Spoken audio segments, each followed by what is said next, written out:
구글 내지도를 활용해서 여러분들의 현장 데이터를 지도화하고 그걸 이용해서 어떤 현장의 변화를 불러올 수 있는 활동을 한번 소개해 보도록 하겠습니다. 우선 구글 검색에서 이제 구글 내지도를 검색을 하시면 되고요. 여기서 바로 시작을 하시면은 새 지도 만들기를 눌러서 여러분들의 이제 구글 지도를 만들어 볼 수 있을 것 같습니다. 구글 내지도의 이제 크게 기능이 여기 이제 상단에가 점 3개 있는 메뉴 버튼이 있고요. 메뉴 버튼을 보면은 이제 지도 복사, 지도 열리기, 그리고 여러분들의 이제 웹사이트에 변화의 지도를 삽입하는 방법, 그리고 KML이라고 하는 어떤 지도의 데이터 형식으로 내보내기, 이런 것들을 좀 기능이 있고요. 그리고 오늘 이제 중심적으로 할 거는 이 레이어와 관련한 겁니다. 지도는 여러 장의 레이어를 겹쳐서 볼 수가 있는데요. 약간 투명한 필름에 여러 장의 그림들이 겹쳐본다 이렇게 생각하시면 될 것 같습니다. 구글 레이어에서의 기능들은 여기 보면 데이터표 열기라고 하는 이제 여러분들이 불러온 지도의 데이터표를 볼 수가 있고요. 그리고 여기는 아직 활성화되어 있지 않지만은 데이터 간의 어떤 병합 이런 방식이 있습니다. 이건 주로 이제 외부에서 데이터를 불러올 때 사용하는 거고, 지도에서 어떤 점을 찍고 선을 그리고 할 때는 여기 마커를 추가하거나 아니면 선 그리기를 통해 가지고 여러분들의 현장에 어떤 정보들을 추가하실 수가 있습니다. 제가 여러분들께 공유드린 우선 1강의 데이터는 크게 이제 두 종류가 있습니다. 1-1은 부울경 산업 폐기물 소각장에 대한 정보이고요. 1-2는 전국의 환경오염 배출업소 현황에 대한 데이터입니다. 한번 잠깐 살펴볼까요? 이거는 2022년도 환경부의 폐기물 발생 및 처리 현황에서 요 부산, 울산, 경남에 있는 민간 산업 폐기물 소각장만 이렇게 좀 일부 정보를 따온 건데요. 여기 보면은 시군구의 정보가 있고 또 소각장 회사의 이름이 있고요. 그리고 중요한 주소 정보가 있습니다. 그 소각장의 용량에 대한 정보가 이렇게 좀 구성이 되어 있고요. 그리고 환경오염물질 배출업소 현황 데이터는 상단부터 이게 전체 한 3만 건 정도의 환경오염물질 배출업소 데이터가 이렇게 있습니다. 보면은 사업장에 대한 이름 정보가 있고요. 그리고 폐수관리 아니면 대기관리 등급이 이렇게 우수, 일반 이렇게 평가되어 있습니다. 그리고 여러분들이 지도에 올리려고 하면 이런 주소 정보가 좀 필요한데요. 주소 정보, 집원 주소, 또 도로명 주소 정보가 있고요. 그리고 이거를 이제 그 위경도 좌표로 표현한 거가 있습니다. 요걸 정보를 가지고 여러분들의 지도에 한번 올려보도록 해보겠습니다. 레이어를 추가를 할 때는 이 왼편의 레이어의 약간 이 작은 창이죠. 패널이라고 할까요? 여기에서 이 가져오기 버튼을 이제 누르면 되고요. 이제 업로드는 여러분들의 이제 노트북이나 데스크탑에 있는 저장 공간에서 불러오는 방법이 있고요. 이것도 구글 드라이브에서도 불러올 수가 있습니다. 그리고 앨범에서도 여러분들의 어떤 데이터를 불러올 수가 있는데요. 우선은 데이터가 있는 폴더에서 한번 불러와 보도록 하겠습니다. 부울경 소각장 파일이고요. 열기를 해보도록 하겠습니다. 자, 여기 보면은 이제 구글에서 맨 처음에 두 가지 정보를 여러분들이 선택하도록 이렇게 좀 주문을 하고 있습니다. 첫 번째는 장소 표시 아이콘의 위치를 표시할 열을 선택하라고 합니다. 결국 이제 장소를 표시하려면 위치 정보가 좀 있어야 되고, 위치 정보는 크게 이 주소하고 위경도 정보가 있는데요. 산업폐기물 소각장에는 위경도 정보는 없고 주소 정보만 있기 때문에 이 주소를 이제 선택을 해주시면 되고요. 그리고 이 마커의 제목을 지정할 열을 선택하도록 되어 있습니다. 아마 이제 소각장 회사가 좀 제가 보기에는 이름으로 좀 적당한 것 같으니까요. 이름을 정해주고 이렇게 완료하면은 이렇게 여러 점의 모습으로 데이터가 보여지는데요. 여기 보면은 이렇게 파란색의 귓구멍 같은 모양으로 표시되어 있는데, 이런 아이콘의 모습을 여러분들이 지금 임의로 색깔을 좀 조정할 수가 있습니다. 여기 보시면은 모든 항목이라고 보이는 여러분들의 레이어에 살짝 마우스를 좀 갖다 대면 어떤 이제 좀 색깔 칠하는 것 같은 아이콘이 좀 보이는데요. 얘를 클릭을 하면은 색상을 지정할 수가 있고요. 표정의 아이콘을 선택을 할 수가 있습니다. 아이콘을 더보기를 하면은 뭐 장소에 대한 아이콘, 뭐 날씨, 동물, 교통수단 등등의 아이콘을 할 수가 있습니다. 근데 여기에도 여러분들이 딱 적합한 아이콘이 없다라고 하면은 맞춤 아이콘에 가서 여러분들이 갖고 있는 어떤 이미지를 해볼 수가 있고요. 아니면 구글 이미지에서 소각 검색을 해서 예를 들면 이런 소각장의 이런 이미지를 선택을 하겠다라고 하면 이렇게 삽입을 하고 이렇게 확인을 누르면은 아까랑 다르게 여러분들의 어떤 이제 그림이나 아니면은 이미지를 갖고 이렇게 소각장의 모습을 표현할 수가 있습니다. 단일한 이미지로 좀 보여진 건데요. 여기에 보면 균일 스타일이라고 하는 여기를 누르면 이 스타일을 몇 가지에 따라 조정할 수가 있습니다. 선택을 할 수가 있습니다. 균일 스타일은 이제 모든 소각장이 어떤 하나의 아이콘으로 보여지는 거고요. 숫자의 순서는 그 데이터가 올라가 있는 순서에 따른 거고요. 이거는 많이 선택할 것 같지는 않습니다. 그리고 개별 스타일은 이제 각각의 어떤 그 위치 정보들이 독특한 정보값을 갖고 있다. 뭐 예를 들면은 여러분들 마을에 어떤 다양한 장소에 대한 정보를 넣을 경우에 뭐 예를 들면 뭐 땡땡 상점 아니면 네모 상점 뭐 세모 상점 이런 것들이 각각의 정보가 필요할 때는 그런 어떤 그 장소의 이름을 중심으로 이런 개별 스타일로 선택을 하시고 그러면 각각의 개별 스타일마다 이렇게 색깔이나 모양을 편집을 해서 여러분들의 지도에 표시를 해볼 수가 있을 겁니다. 그리고 크기나 아니면은 어떤 중요도 이런 정보들이 갖고 있으면은 그 데이터의 열, 즉 이제 변수의 어떤 속성 값에 따라서 스타일을 지정할 수가 있는데요. 이 소각장의 경우는 용량이 정보가 있습니다. 용량은 이제 하루에 몇 톤을 소각할 수 있는 거를 이야기하기 때문에 소각장의 규모를 우리가 파악할 수가 있는 거죠. 그래서 용량을 선택을 하면은 카테고리가 아니라 이거는 범위를 설정할 수가 있습니다. 우리가 아까 값들이 그러니까 하루에 50톤 미만을 처리하는 소각장도 있고 하루에 100톤 이상을 처리하는 소각장들이 있는데 이거를 크게 4범위 아니면 뭐 5범위로 분류를 하면은 이렇게 범위에 따라서 용량에 따라서 선택을 할 수가 있습니다. 그래서 이 용량의 큰 값을 좀 빨간색으로 표시를 하겠다 라면은 이렇게 임의로 빨간색으로 선택할 수가 있겠죠. 이 구글에서 이제 지정되어 있는 색깔의 어떤 그라데이션 값이 있긴 한데 그게 여러분들의 이제 마음에 들지 않을 경우에는 이렇게 임의로 선택을 하면은 크게 예를 들면은 빨간색과 여기 주황색, 노란색 계열이 좀 용량이 큰 거를 우리가 확인해 볼 수 있을 겁니다. 근데 이제 보시면은 이 기본 배경 지도에 여러 정보들이 있기 때문에 아이콘, 마커들이 잘 이렇게 좀 뭐랄까 시각적으로 드러나지 않을 때가 있습니다. 이럴 때는 여기 기본 지도가 총 9개가 제공되는데요. 이 중에서 좀 배경 지도에 정보가 좀 상대적으로 좀 없는 아이를 선택을 하면은 예를 들면은 여기가 밝은색, 요거를 선택을 해볼게요. 이렇게 선택을 해주면 여러분들이 이제 올린 데이터가 조금 더 선명하게 볼 수 있는 기능들이 좀 있습니다. 네. 기본적으로 여기까지가 여러분들의 이제 데이터를 불러왔을 때 올리는 방법 중에 하나이고요. 그러면 이제 지도의 제목도 수정을 해주시면 되겠죠.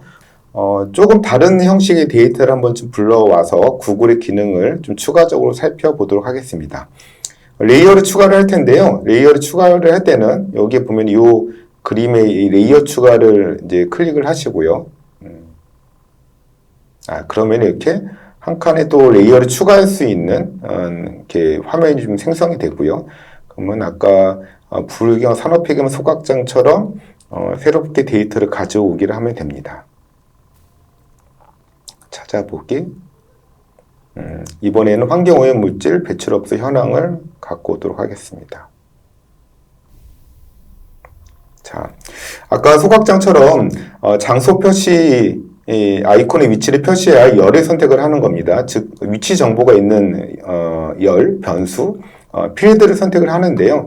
여기 보면은 정보가 주소 정보도 있고요. 집원 아니면 도로명 주소도 있고 위경도 정보가 있습니다. 뭐 예를 들면 위도 같은 경우는 도 그리고 경도는 경도 이렇게 표시를 하면 되는데요. 우선은 여러분들이 데이터 편집까지를 지금 실습할 거여서 우선 이 지번 주소를 한번 해보도록 하겠습니다. 우선은 소재지 지번 주소를 선택을 하고요. 다음에는 마커의 제목을 지정할 열, 변수를 선택하는 건데 사업장 명이 좀 가장 좋겠죠. 사업장 명을 선택을 하고 완료를 하면은 이렇게 지금 화학물질 배출업소 현황 데이터가 불러와졌는데요. 경기도에 이렇게 좀 많은 데이터가 불러와져 있는 것을 볼 수가 있습니다. 여기 보면 전체 한 2,000개 정도가 불러와졌는데요. 근데 이게 실제 데이터를 좀 열어보면 전체 데이터가 한 3만 건 정도가 됩니다.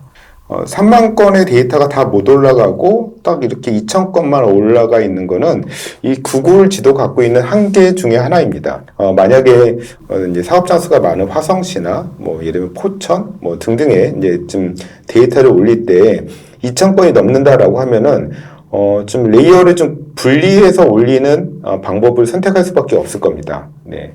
그렇지 않으면은 저희가 이제 구글 내지도 외에 저희가 이제 다음 시간에 할 QGIS를 이용하는 방법이 있는데, QGIS에는 그런 용량에 대한 제한이 없기 때문에, QGIS를 통해서, 좀 지도를 제작하는 것도 방법일 것 같습니다. 그 산업폐기물 소각장을 올릴 때 보지 못했던 이렇게 좀 노란색 어떤 메시지가 좀 뜨는데요. 읽어보도록 하겠습니다. 지도에서 173개의 행을 표시할 수가 없습니다. 라고 되어 있습니다. 데이터표 열어볼까요? 네. 여기 보면은 이렇게 빨간색으로 170 몇 개의 데이터가 올라가 있지 않은 상황이고요. 저희가 데이터를 올릴 때 소재 지번 주소를 중심으로 했습니다. 보면 이렇게 좀 빨간색 경고 표시가 있는 거죠. 이거는 결국 이 데이터 주소가 좀 정확하지 않다라는 뜻인데요. 구글에서는 되게 좋은 장점 중에 하나가 위치 정보를 바로 편집이 가능합니다. 대체로 좀 이런 데이터들은 예를 들면 뒤에 불필요한 정보가 좀 붙어 있을 가능성도 있고요. 뒤에 불필요한 정보를 제거를 하니까 데이터가 올라가졌습니다. 이게 빨간색에서 편집을 해서 이렇게 빨간색이 사라지면 그거는 그 해당 위치에 잘 표시가 됐다라고 이해할 수가 있습니다. 이제 부울경 산업폐기물 소각장 데이터를 좀 중심으로 두 가지 정도 기능을 조금 더 배워보도록 하려고 하는데요.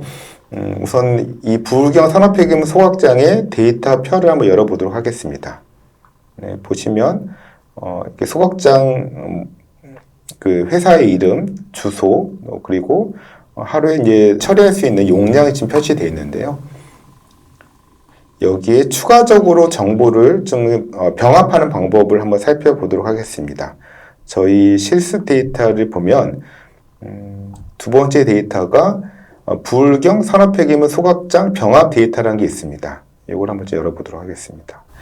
여기 보시면 업체명은 이제 같고요. 그리고 이 데이터에는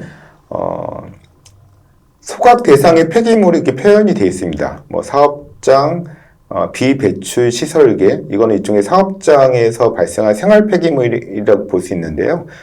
그리고 지정의 소각 대상 폐기물, 이렇게 표현이 있고요. 그리고 중요한 정보인 2022년도에 처리량이 이렇게 표시가 되어 있습니다.